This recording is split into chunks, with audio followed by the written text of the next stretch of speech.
Yay. Hello, everybody. This is Rich Witch Julie Nelson, and I am in the land of Australia. And I'm with my friend and fellow astrologer, Patricia Selma, who is in Portugal. Yeah, Portugal. Yes. So we're here today to talk about Venus. And Venus is one of my most favorite planets and goddesses to work with. And we're going to bring in a little bit about her as a goddess and how she works as a planet, or what her role is in astrology. So perhaps we could start off with the astrology aspect, and also talk a little bit, when we talk about her as the goddess as well, how we can evoke her or invoke her.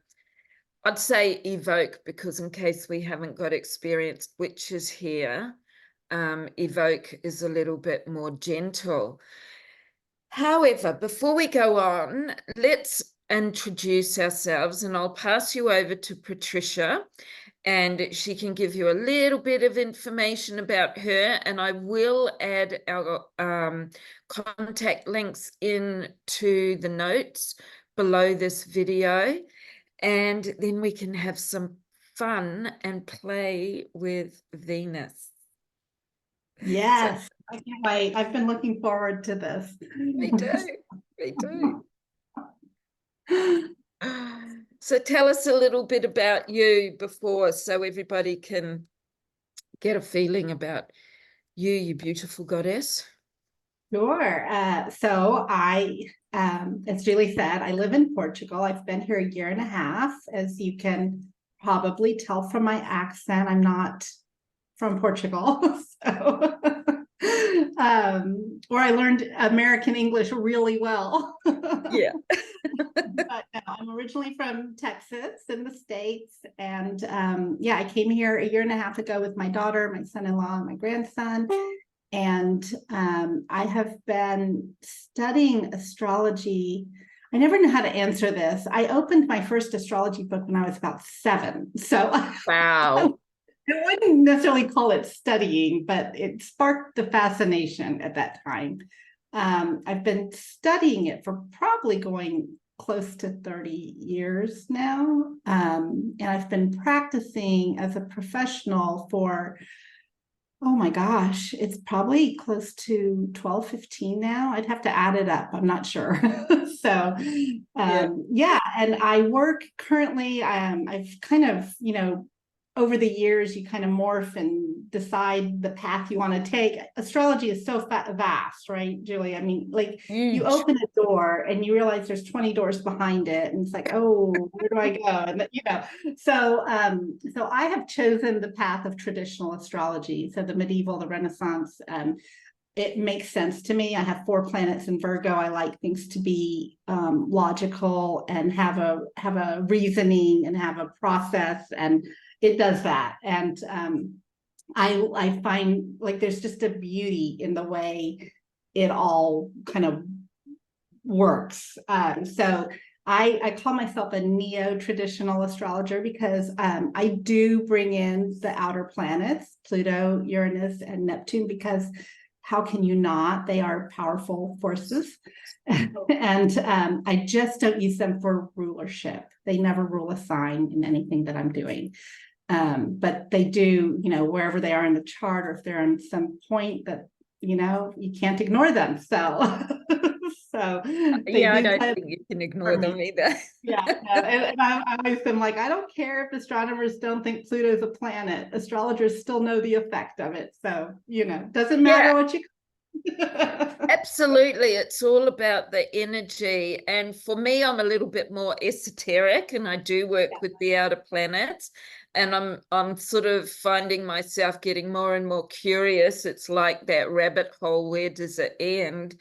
And I do have to pull myself back sometimes. And there's a few planets that I or asteroids, whatever you want to call them, energies that I'm very curious about and I'm looking at and delving a little bit more into. So I've now brought Eris into my Yeah. astrology readings as well. Yeah. And I love the goddess energy aspect of it because I'm a bit eclectic. So I've got 31-year background as a clinical aromatherapist, I'm an artisan botanical perfumer for almost as long because I work a lot with the psychological and emotional.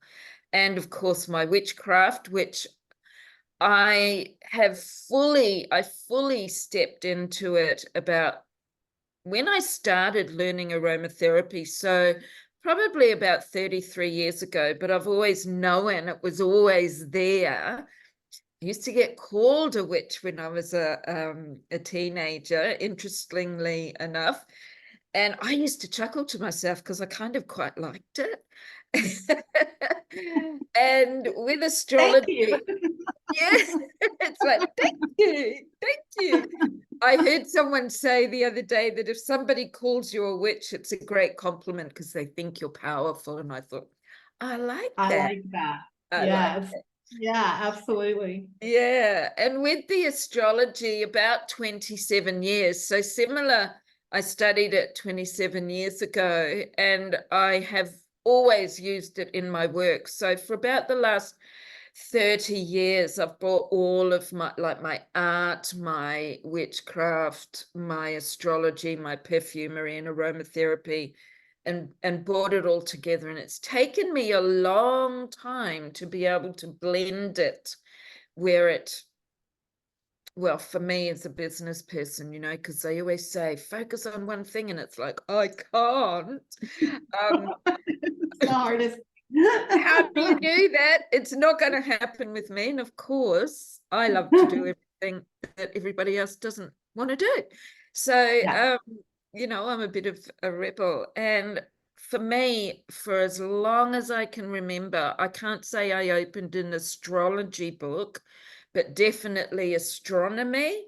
When I was a wee lass, I was a very enthusiastic stargazer and thought that when I'd grow up, amongst many other things, I might be an astronomer because I always wanted to be up there.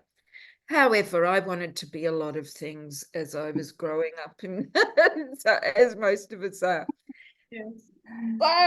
So, I will put our links in the notes below as mentioned, and I'm just gonna, excuse me, I'm just getting over a cold, so I might cough a little bit. So we're going to talk about Venus. So perhaps while I mute and have a cough, you can start. Cough.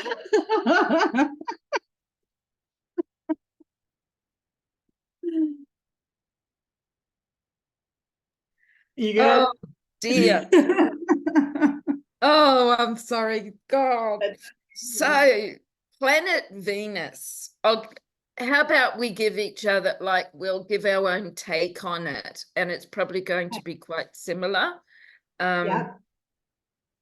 So, we'll talk about the goddess after, but as far as the planet goes in astrology, I'm incredibly aligned to Venus because she's very strong in my chart. So all my Venus, I say all of my Venus because, including an asteroid in my North Node, I've got 5 energies, planets in the 8th house in Libra, and that includes my Venus as well. So I feel like she is me, I am her in many ways. And because I love to work with her, I do invoke her probably almost on a daily basis. It's very innate within me. So with the 8th house, just for our listeners' sake, that is actually the house of Scorpio. And for me, I use Pluto as the rulership. Patricia uses the original, which she can talk to you about. And I so it's a house of magic and transformation, and out with the old and in with the new. And I personally think it's very quite Lilith energy. That's my own interpretation, which we will be doing later on down the track, because I love Lilith. And I think that Venus and Lilith work so beautifully together. And they are both in our charts. So we can't get away from them, especially once you know, there's no unknowing, isn't there, If with you know, you astrology? know. If you know, you know. So I I really think of the planet Venus and the goddess Venus as one in many ways. And she's traditionally known as the goddess of love, beauty, abundance, prosperity. And there's other things that I really want to delve into about her, but I'll leave that for when we talk about her as a goddess. Which she is the goddess of other things that many people may not think about or even know. And she typically rules the second and seventh house, Taurus and Libra. And I'm going to leave it at that. Otherwise, I'll keep going. And Patricia's got to have a turn and talk about beautiful Venus. Yeah. Um, a lot of what you said, absolutely. So she is, the first thoughts that come to me are she is well, in astrology, she's the goddess of love and beauty. And I always think of, I do this with all the planets, the signs that they rule, right? So for, Venus, like you said, rules Taurus and Libra. And I am, this is so cool because I kind of represent the other aspect of Venus, which is Taurus. Because I have a Taurus rising, and so she is the ruler of my chart, right? So in the Hellenistic tradition of astrology, they considered the chart the ship of your life, right? So it carries you through life, and the helm of the ship is the rising sign. Yeah. And the helmsman, or the driver of your life, is whatever planet rules that sign. And so for me, it's Venus. So yeah, so that's I just thought that was cool when you said you had all that Libra, and I'm like, oh, well, I have the other parts that worked out. Absolutely. And it's probably why we connect and relate and have fun with these conversations too. Yeah. It's quite Venusian when But I was going to say, I love to describe how, because in her aspect of ruling Taurus, right, I think of Taurus as just, it's that sensualness, right? It's the senses, it's what we see, what we feel, anything of our five senses, right? The material world, it's an earth sign. And then in Libra, it's an air sign. So it's more about the mind and ideas. And I think sometimes we forget about that part with Venus. We think of her as like, oh, love and beauty, which is yes, and harmony and balance and collaboration and cooperation. And I just want to give an example. I had a client yesterday, and she had, I don't know, 5 major things in Libra in her chart. And so we had a big discussion about Libra, and she had Mars in Libra, and Mars does not like to be in Libra.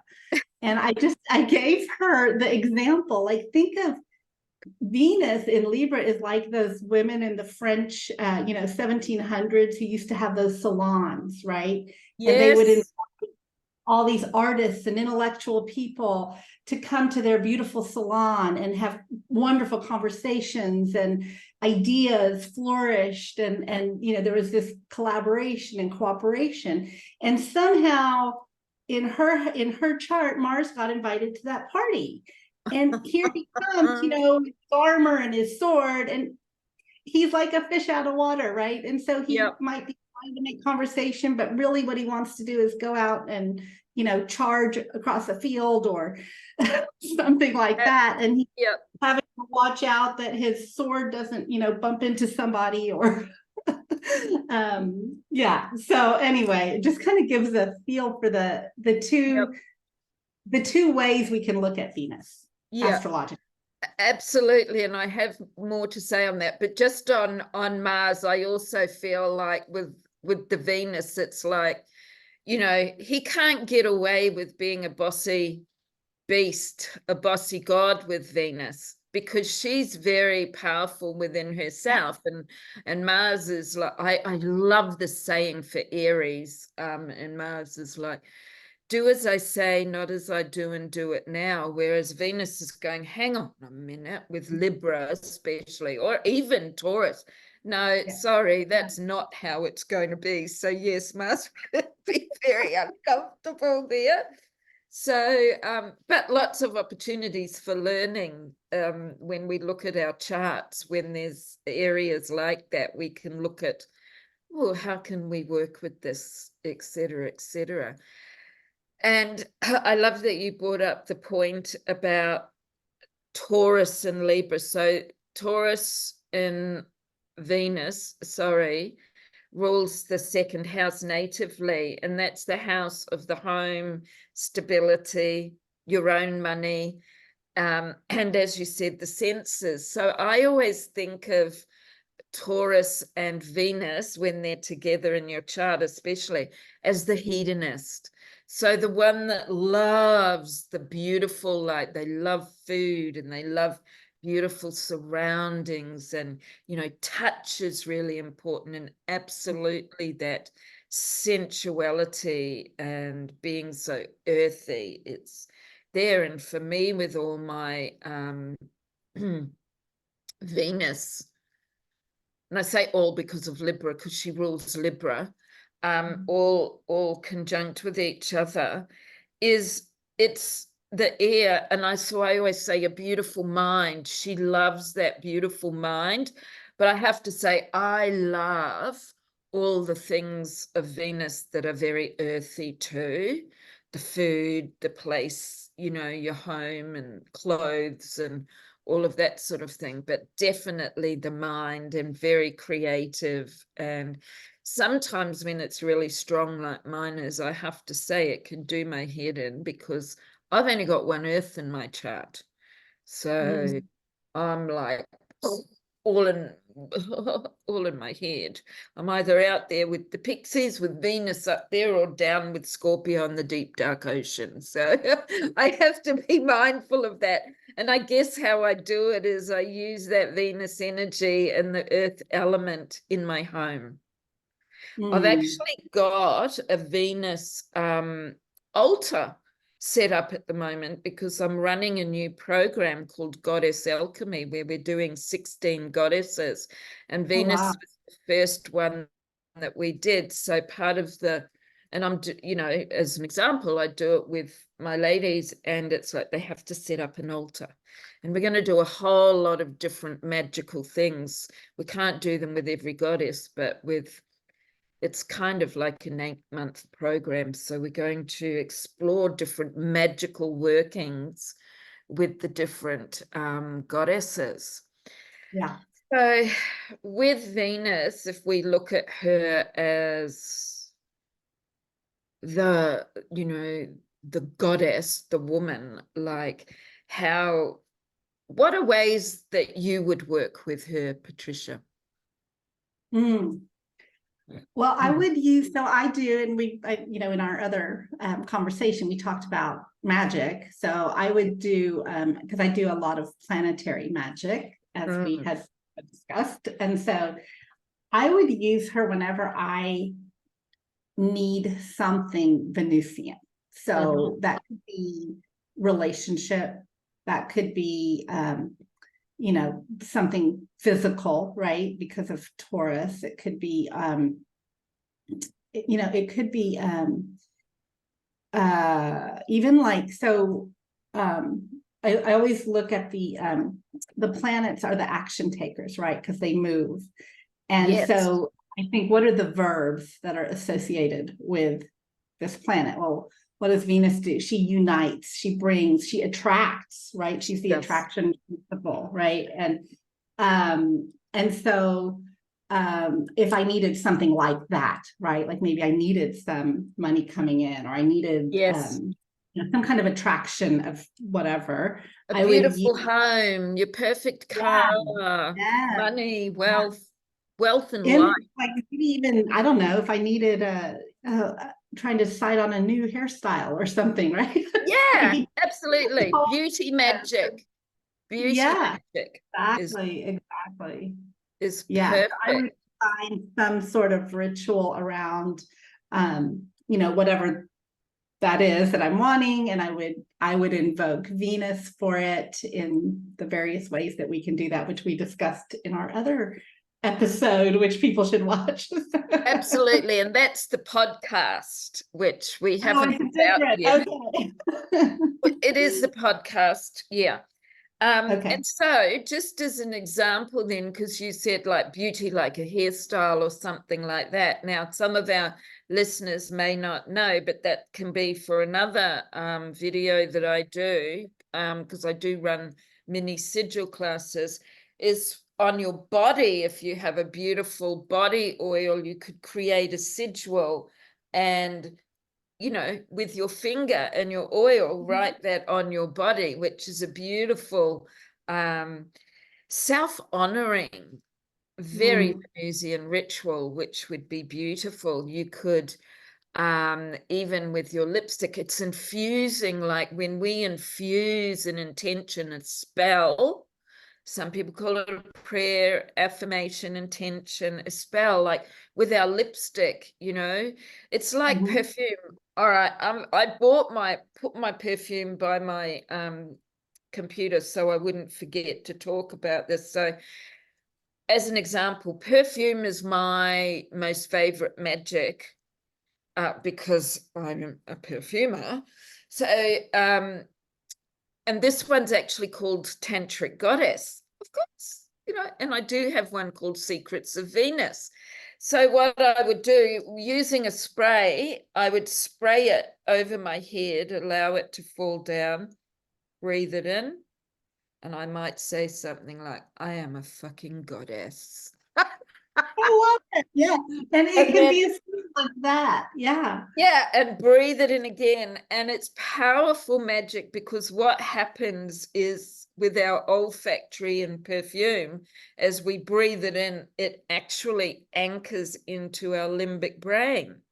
So every time we smell that perfume, it triggers our spell.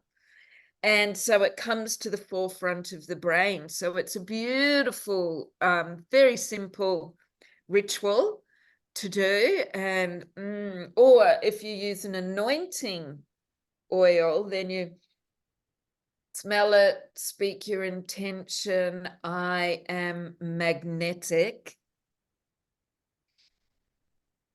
Smell it again, and you're locking it in. So it's really Yeah. very, very powerful. It's funny you said that, because I literally did that this morning before coming on the call. I guess you get used to doing this, right? For so many years, it just becomes part of the, like, brushing your teeth. And so I didn't even Yeah, think, like, oh yeah, yes, I did do a little ritual this morning.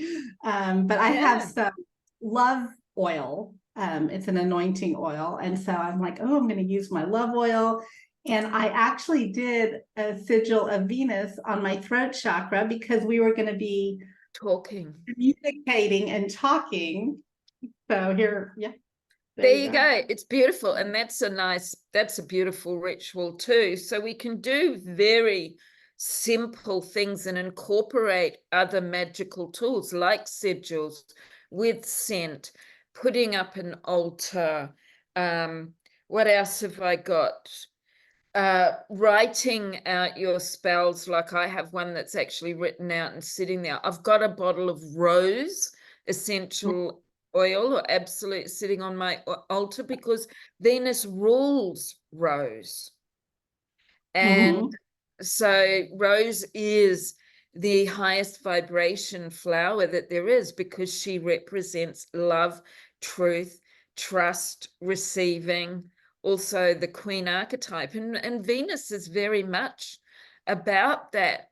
But I just also wanted to bring up some other things about Venus that I really, really love. And that is that she has been or derived from Ishtar. She is the Aphrodite, the Greek counterpart. Venus is Roman, but she also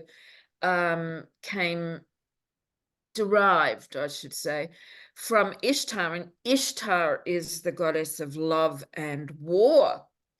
So I was going to say we need to bring up the other part of Venus, which is not so yes, yes. lovely. And so she's also the goddess of determining the outcome of war, or perhaps if you're working with her in magic, determining the outcome of what you're desiring to call in. And the goddess of victory. Like, yes, Yeah. like what an amazing goddess to evoke and work with. And so when you know where she's sitting in your chart, you can also work with that. So all the houses in our chart, the 12 houses, I call them the wedges of the pie for people that are unsure. When you look at a picture of the zodiacal wheel, there's like often 12 wedges. They're the houses, and they create the theme. They represent different areas of your life, or like the stage, aren't they? So for you, you've got her on your ascendant in Taurus, and mine is in the 8th house in Libra, in her natural sign.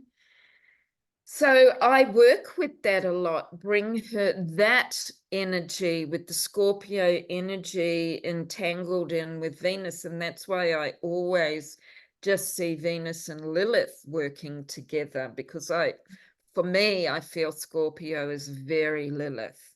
I'd love your thoughts on that, actually, how you see Lilith. I mean, she is an energy point in our chart, and relates to the dark moon. There's different Liliths, but and she can be sitting in other places in your chart. But I just feel like for me in the 8th house, there's that strong energy. Yeah, that makes sense because you have them together there. So they're definitely interacting. Yeah. Well, Lilith's not sitting in the 8th house Oh, for it's not. Oh, okay. no, I just feel the 8th house is very Lilith-like. Gotcha. Yeah, yeah, yeah. Yeah. Okay. Yeah. Yeah. Yeah. My Lilith is in Aries. Okay. Pretty powerful. Yeah. Yeah. That'll be another conversation. Yeah, I think that's a whole other thing. Go down that rabbit hole. Yeah. Again, opening a door and then 10 more open, right? So Yeah, and I'm really good at that. I'm really good at opening don't those. worry, my 4 planets in Virgo and my rising in Taurus, all that Earth is going to help you ground a little. Exactly, because otherwise I'll just keep opening the doors and Float going off. down, completely forget where I started because something else is there. What were we talking about? It's like, I do want to bring up, we talked about the different ways of doing ritual for Venus, and I do want to bring up the Orphic hymns, yes. Right? And I use these a lot when I create planetary ritual to do the invocation of the particular planet. And so each traditional planet, the visible ones up through Saturn, have a hymn, is what they call them, that is basically invokes them, right? And there's particular incense that goes with each, and so on. And so you can literally just Google Orphic hymn of whatever planet, and it should come up. Yes. And there's like a website that I usually go to, renaissanceastrology.com, that has them all on there. But that's what I love to use. And I don't know do you want me to? It's kind of long, but maybe we can post a link. Post a link, but perhaps you could use maybe do one of the verses I was going Okay. to read it Yeah, out I'll to just give my you a ladies the other little, day, and I thought, no, it's too long. I'm just going to give them. yeah, I'll do a little sample. How about that? Yes, yes. Okay. All right. So this is the Orphic Hymn to Venus. Heavenly, illustrious, laughter-loving queen, sea-born, night-loving, of an awful mien, crafty, from whom necessity first came, producing nightly all-connecting dame. 'Tis thine the world with harmony to join, for all things spring from thee, O power divine. I'll stop there, but Yeah, and that was perfect to stop, but isn't that, it's beautiful. Like I can, just feel myself, even moving, saying that. It's beautiful. And I'm really glad you brought that up, actually, because it is an important part in ritual. And the other thing that I thought, that some people, I love it because Venus, the planet, is known as the morning star and the night star, depending where she is. So the morning star is called Esphorus, and the evening star is Hesperus. The morning, excuse me, the morning star can also be called Phosphorus, so the light bringer. And I also just think, called Lucifer. yes, Dang. yeah, yeah, absolutely. So it's just beautiful. There's so much to look with her. And the thing is too, is traditionally she's ruled by water, yet I associate her to earth and air. Yes, yes.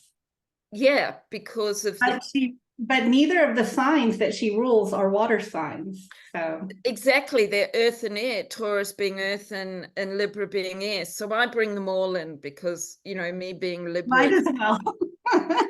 what one do I choose?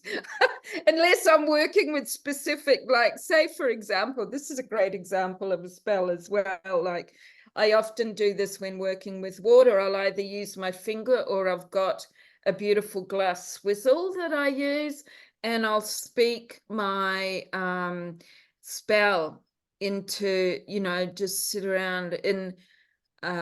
Some of you that have seen Practical Magic might remember a scene there where there's Sandra Bullock's writing a letter and her It's teaspoon is going around and around, and I've tried it's really hard to do that without holding on to it, but I just can't.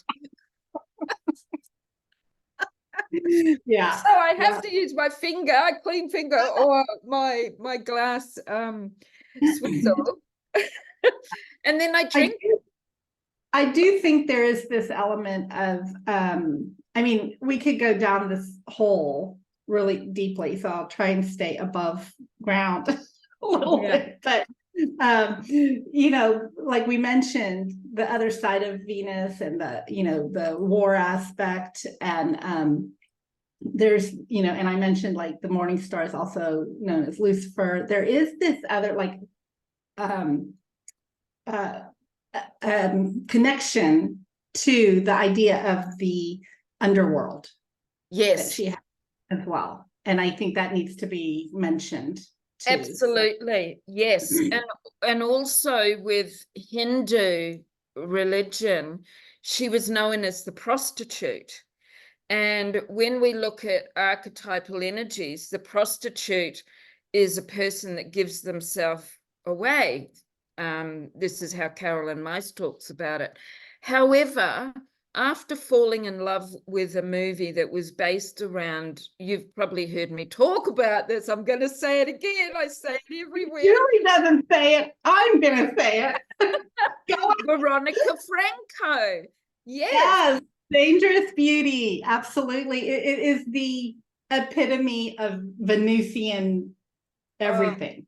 look, Everything. and I just got goosebumps I there. did And too. I'm I did damn too. annoyed because I've got a video without it because I've had it for so long. I discovered, the movie a long time ago, and they've taken it off Netflix, and I can't watch it because I've seen that movie so many times because I just fall in love with the romance of it, but and her power.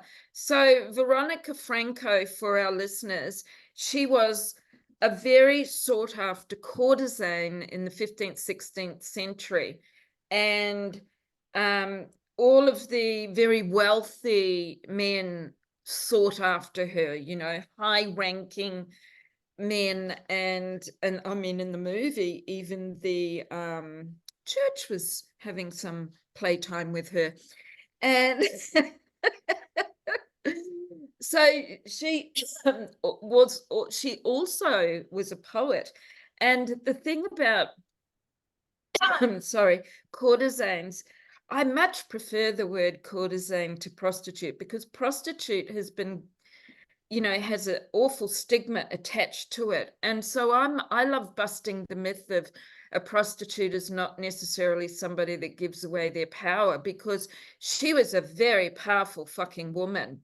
And you know, like very much like Cleopatra, you know, she could seduce a man, not intentionally, but seduce a man from wherever and have them fall to their knees with her. And in those times, courtesans were the only women that were allowed into a library to learn to read and write.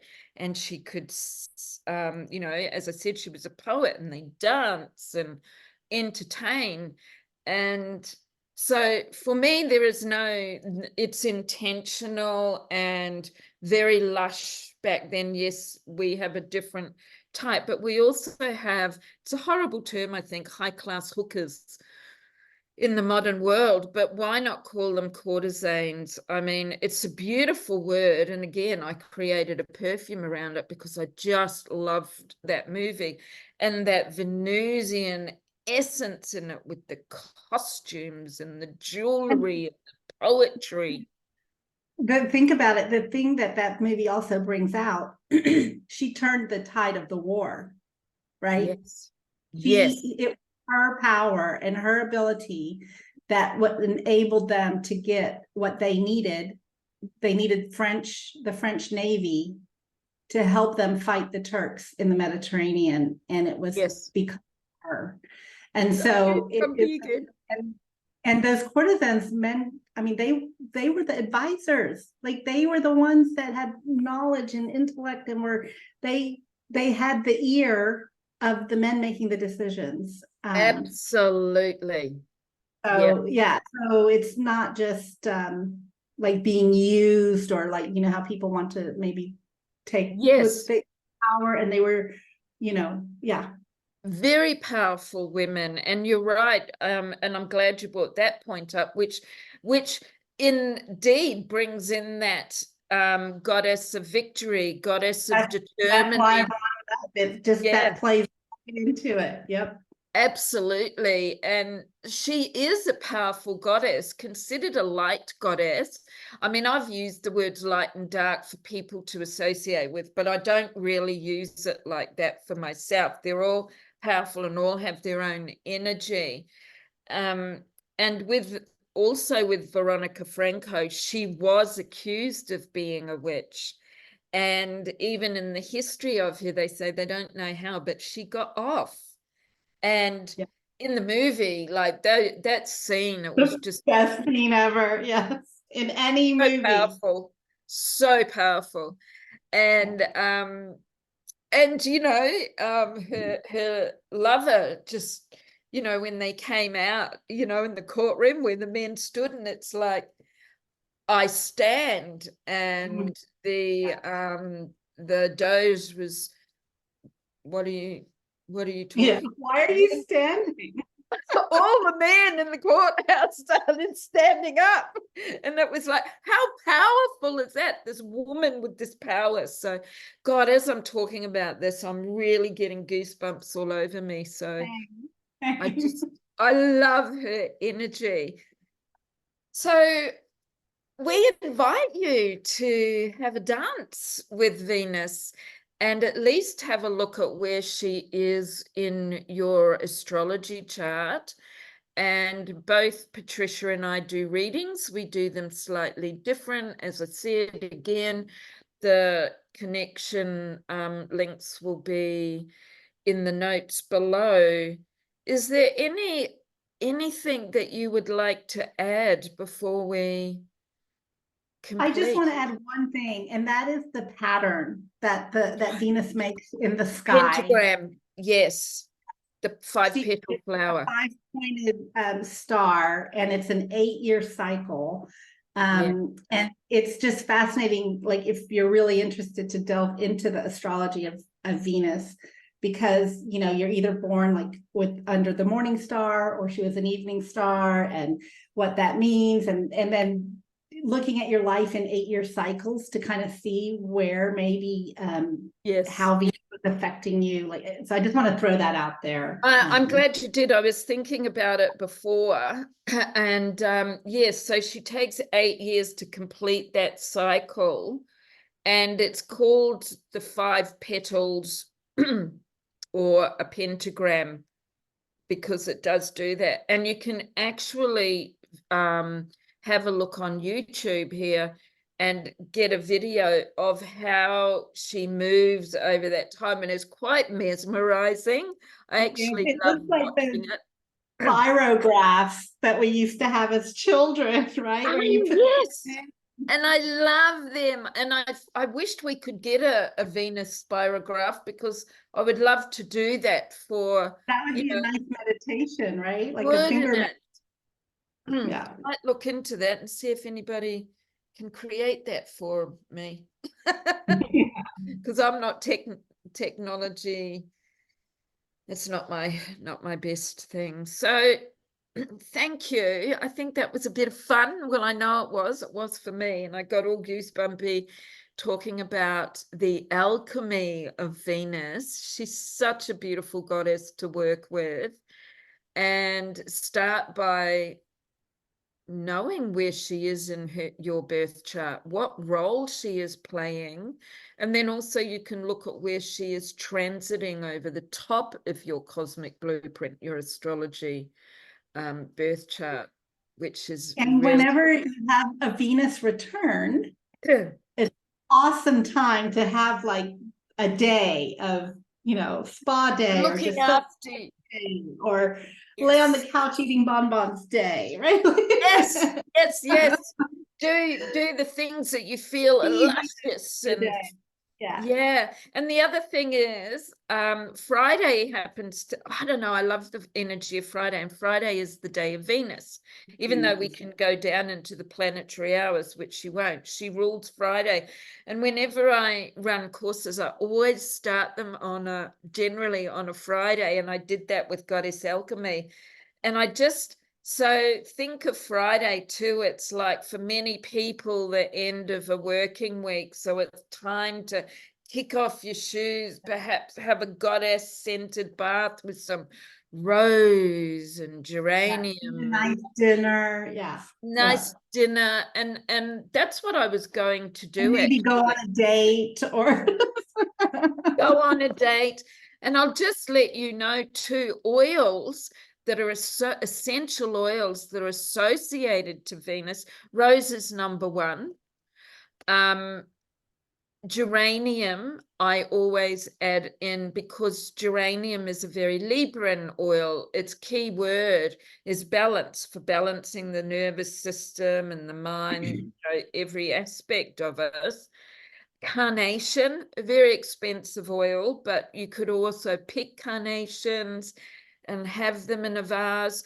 And champaka, which is an Indonesian magnolia, which is phenomenal and super expensive. But again, some of the ways that you can tap into the energies of these oils that are ruled by Venus, or very Venusian energy, is download an image, write their names, understand what their properties are, or, for example, have a rose and geranium bath.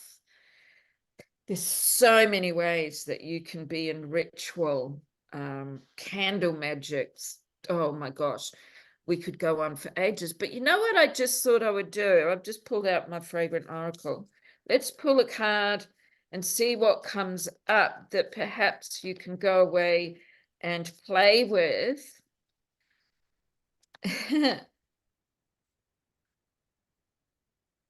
And tap into her, and whether she's a Venus centered goddess or not, you could work with her and Venus and see how that goes. And I'll give you the.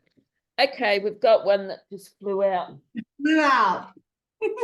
And believe it or not, it is. I do believe it. Yeah, they always fly out.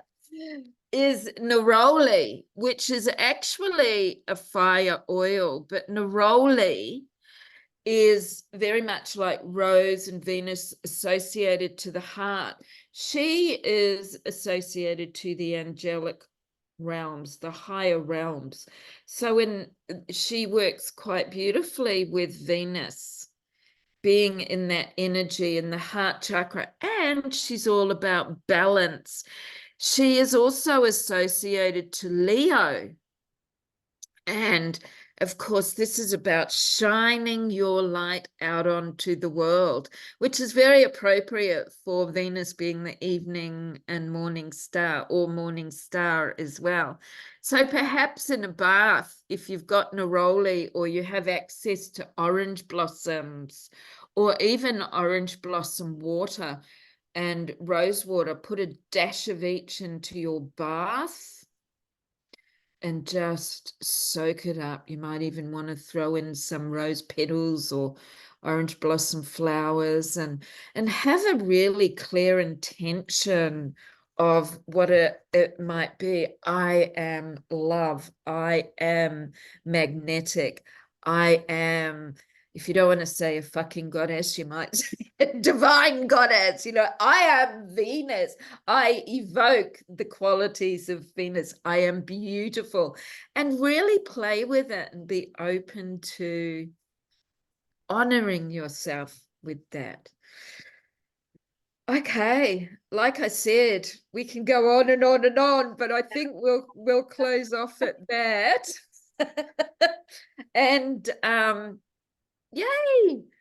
I'll say goodbye to our listeners. Thank you so much, Patricia. I can't wait to our next one. Shall we do Lilith? Yeah, let's do Lilith. Yeah, Let's like a plan. do Lilith. I love. Yeah, I love. So stay tuned, people. We'll be back. And ciao for now.